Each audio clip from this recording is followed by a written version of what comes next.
Welcome to the Stop Doing Stupid Stuff podcast with your hosts, Andreas Wieman and Tim Keefe. In today's episode, Andreas and Tim dive into a workplace trend that's catching many organizations off guard: conscious unbossing. They'll be discussing Caroline Colvin's recent article from HR Dive titled, "Workers Are Avoiding Advancement. How Can HR Adjust When No One Wants to Lead?" In this conversation, you'll hear Andreas and Tim explore why younger generations are saying no thanks to leadership roles, the growing disconnect between what employees want and what companies are offering, and the critical challenges facing HR departments as they navigate this generational shift. They'll talk about the real costs of return-to-office mandates, the myth of AI as a productivity solution, and why organizations are struggling to inspire their workforce while productivity and engagement continue to decline. Andreas and Tim also share exciting news about the recent launch of SDSS Leadership, a new book featuring contributions from 5 authors focused on helping first-time leaders navigate their journey to becoming effective leaders. If you're a leader, HR professional, or anyone interested in the future of work, this episode will give you plenty to think about and maybe even inspire you to stop doing some stupid stuff. Let's get started. Hey everybody, welcome to another Stop Doing Stupid Stuff podcast featuring myself and the guy that tags along every once in a while, Mr. Tim Keefe. Great to be with you again on the fun podcast, and I think we should retitle it like "Knock the Stupid Stuff Off" or something like that, because we continue to see people doing ridiculously stupid stuff. And in fact, what are we gonna be talking about today that's kind of stupid? Well, yes. But the good news about having a podcast about stop doing stupid stuff is there's unlimited content to talk about. So with that, I want to talk about an article by Caroline Colvin that was done for HR Dive.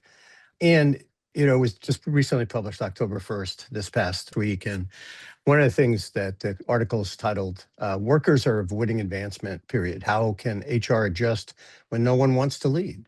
And this isn't the first time we've talked about this topic. I think this is a very younger generation issue where people are looking at the corner office not as a place that they want to get to, but rather, why bother? In fact, the article uses the term the ROI, the return on investment isn't there from a lot of people's perspective.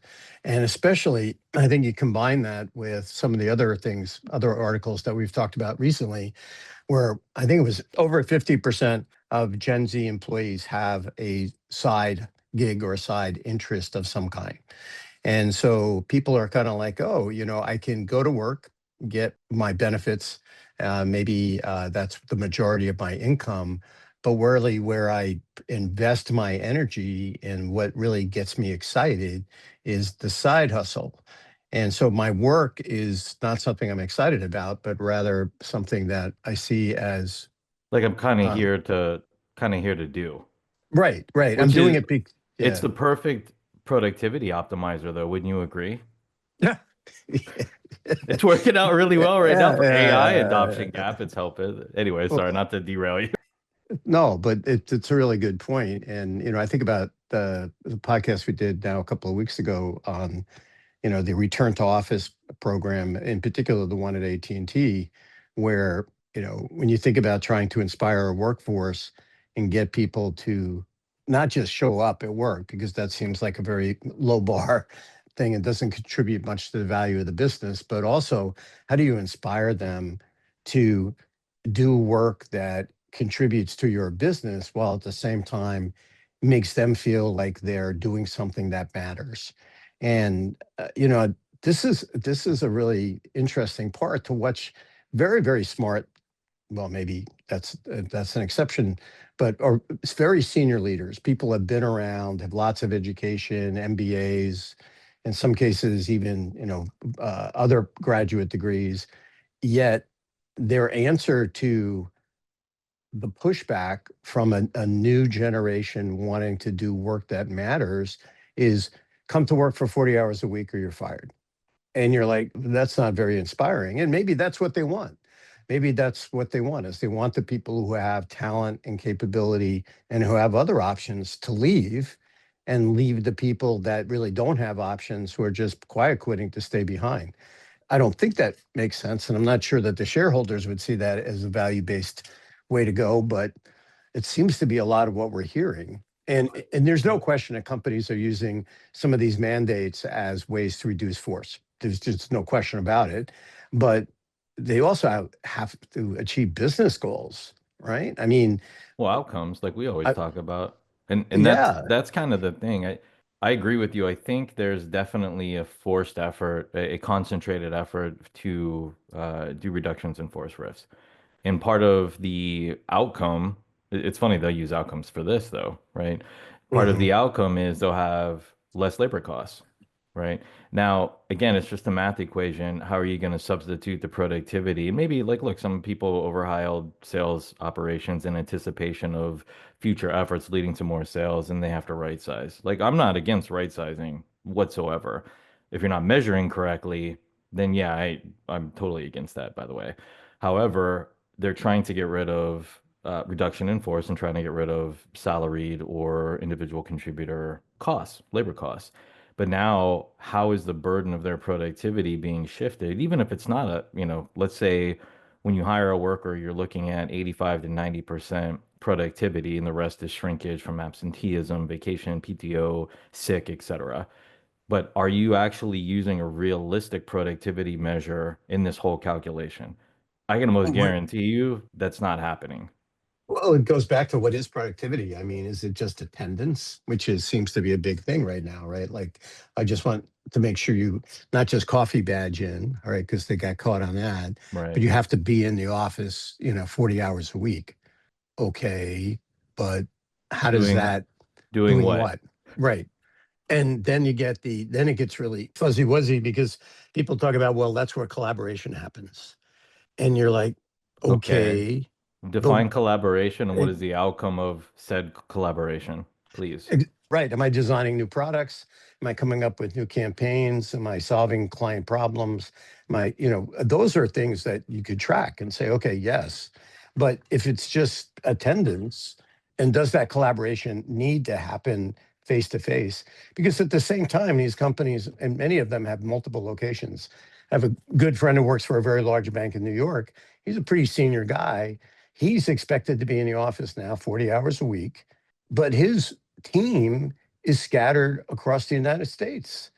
So, so he has to, incur over an hour, close to 90 minutes a day of commute to go into an office where he opens up his laptop, puts on his headphones, and works virtually with the members of his team.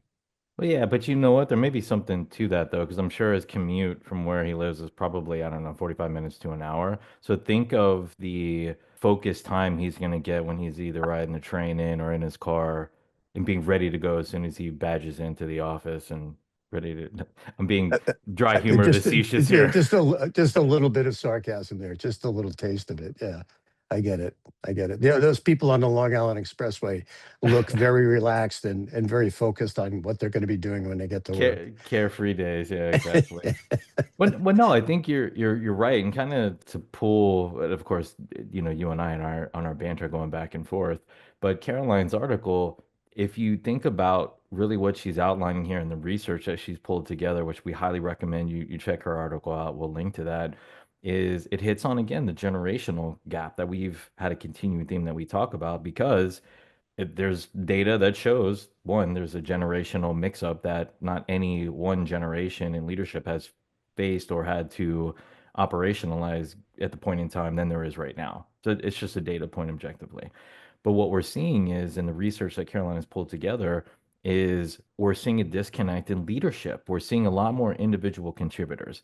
Now, Tim and I Right. have, we're not going to share our opinions on this. And well, I shouldn't say opinion because there's also data to prove this, but on why that may be occurring. But let's just say from an observational standpoint, we're seeing that there's less leadership ratios. And when you do see mid-manager supervisory roles and reduction, mid-management, I should say, ambiguously, you're seeing them be reduced again for cost takeout reasons, for labor cost reasons coming out. You still have another senior person that's still now taking up a ratio that's probably higher than the person that is no longer with them, right? It's probably replacing, let's just say, at a 2-to-1 ratio. So if the supervisor ratio is 1 to 15 directs, and then you lose two of those supervisor positions, now you have a 1 to 30 ratio at a senior level.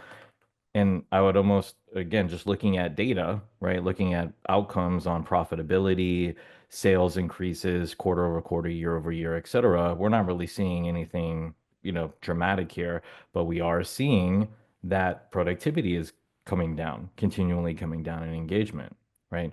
So if I'm a younger worker and I'm entering the workforce, why in the hell, in my right mind, would I raise my hand and be like, well, look, what I'm doing, I don't really feel like it's meaningful to me and it helps what I believe to be good for what I believe in. But sure, sign me up. How much am I going to get paid? Like a little bit more than I am now? Yeah, sure. That sounds like a great deal to me. How is that enticing to anybody in the younger generation? And then on the other side, you have folks like me from Gen X and older who are like, I don't want to lead a bunch of these young people. I don't even know what they're talking about. I have a conversation with them and half of the vernacular goes over my head. I'm deathly afraid of being a leader to them. So we're isolating, and I would like to give somebody credit somewhere to say they have this whole formula laid out in their mind saying, all right, if we do this move, and this move, here are the outcomes, and then we're going to add on to this and do this, and our cost is going to come down, productivity is going to come. No, no, no. That's not what's happening. We're not seeing that in the data anywhere. What we are seeing is people continue to feel isolated. They continue to feel sadness and loneliness and all of the other trackable measured data points of saying people are feeling like businesses aren't listening to them. Yet you continue to see senior leadership make the moves that they're making around, whoa, no, look, you guys don't like working with each other. You don't understand. I shouldn't say you don't like working with each other. You guys are disparately broken out. You don't communicate, cross-functionally as well. You know what? We're going to solve for that. Just bring everybody back to the office. That'll work. Anyway, sorry, that was a long, facetious rant there, I guess. No, but it was right on. And I think, not to beat this to death, but I think the bottom line is you have a younger generation that doesn't feel connected in the work that they do. This has been one of our themes for a while here. And as a result, they don't want to step up. And if anything, they're looking for that intellectual engagement is coming from outside their formal work environment. But then the organization is going, okay, but then how do I deliver on my business goals and objectives if I don't have somebody with their hand on the helm, for lack of a better term, or somebody steering? And the reality is, well, you've got to be paying attention because, oh, we're going to have AI do the work. So we don't need as many people. So we don't need as many managers. Well, first off, AI really isn't delivering in most cases against the big promises that have been made. And now, in fact, in many organizations, it's actually increasing the workload and the need for additional human beings because of the need for quality assurance. And I love the term work slop cleanup, which is just fascinating to me. So we've spent millions of dollars to implement technology to reduce headcount that's actually increasing headcount requirements and probably reducing our ability to meet our business objectives. Okay, and we've at the same time alienated the people that we're still so highly dependent on in their individual contributor roles because they don't feel engaged. They don't feel like they matter. So Exactly. where's the coach? I'm sorry, where's the coach? It, And the answer is nowhere to be found. And so if right. you're not out there creating these coach jobs that make sense, that where people are given the right skills, the right training, and most importantly, the right support, Bingo. you're not going anywhere. And I And you're mean, not going to want to go anywhere. I mean, you're spot on. Let's face it, too. It's not just a matter of we need to suffice a ratio, so we need to promote someone.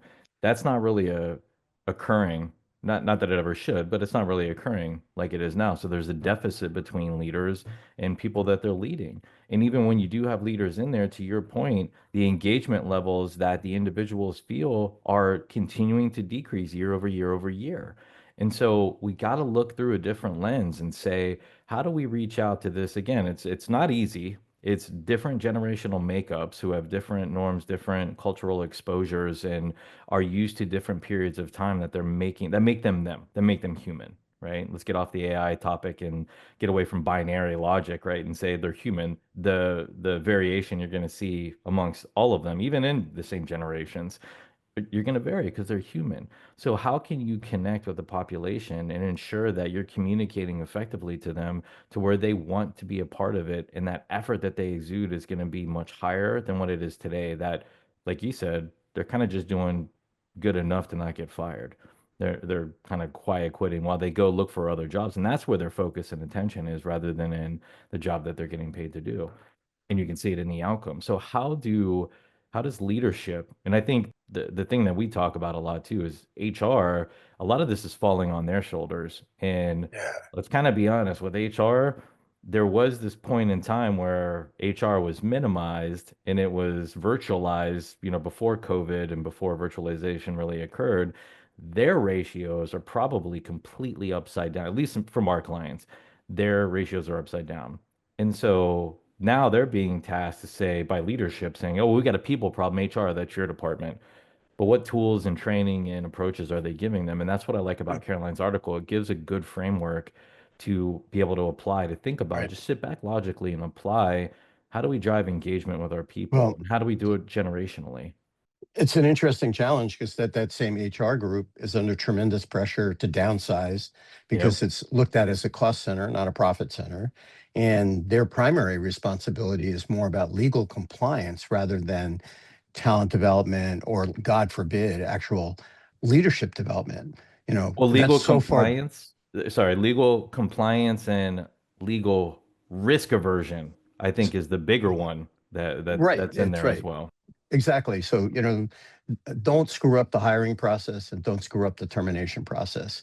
Everything in between, good luck. And the problem is, and you and I have been involved in this very recently, we've been with very large organizations, and the finger pointing between HR and the leadership organizations is fascinating. Like when it comes to, well, who coaches the people at the front line? And we've got supervisors and managers going, not me, because I'm in conference calls all day long and I got to do all my Excel spreadsheets and all my administrative overhead to get my job done. I don't have time to do coaching. And HR is like, hey, we got 20 people to support 12,000 people. We're not here and or have the time, resources, or even the talent necessarily to provide leadership training and coaching and mentorship to those first level and second level managers. So it's a really interesting kind of circling the drain problem where everybody's pointing at everybody else. And in the meantime, organizations are really struggling for it, and we're seeing it. Right, we're Yeah. seeing it in their numbers. We're seeing it in their performance as a business. It's going to be really interesting. But Yeah. with that, not to beat this to death, I think we've got a couple of things here that I think are really important. One, I want to thank Caroline for the work that she did to put this together. Sometimes these authors get these articles out there and they themselves don't get a lot of good feedback for what they've done. And I think Right. Carolyn deserves that for this. Yep, yep, agreed. We got a great panel lined up, and I think everybody from all walks of life will be able to take away some just great material to think about. That's kind of what we hope to do with our podcast is really just inspire you or spark that ingenuity in thinking that, hey, now I'm recognizing this. How can I be contributive to fix it, to help fix Ag- it? Agreed. Which, speaking of, let's close on the our topic today in saying there is a new Stop Doing Stupid Stuff book that was just published this weekend on leadership, and it's specifically first-time leadership.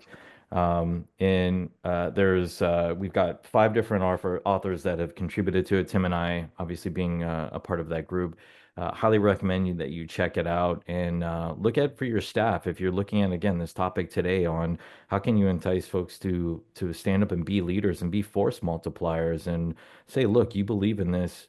If you're that passionate about it, and we see in your the outcomes you're driving and the dedication you have, let's mold you into a leader so you can influence other people to do the same thing. I think that's kind of the angle that the book comes from, to be very prescriptive and suggestive and helpful in new leaders on their journey to being an effective leader. Agreed. Agreed. Very timely. Actually, I thought this article was kind of a great segue for that. And thanks for bringing that out. And again, thanks for all the listeners out there. We really appreciate you. So feel free to subscribe, make comments. We really want to get more feedback on how we can provide more relevant content to you. Yep, agreed. Thank you, sir, and thanks to all of our listeners. And remember, stop doing stupid stuff.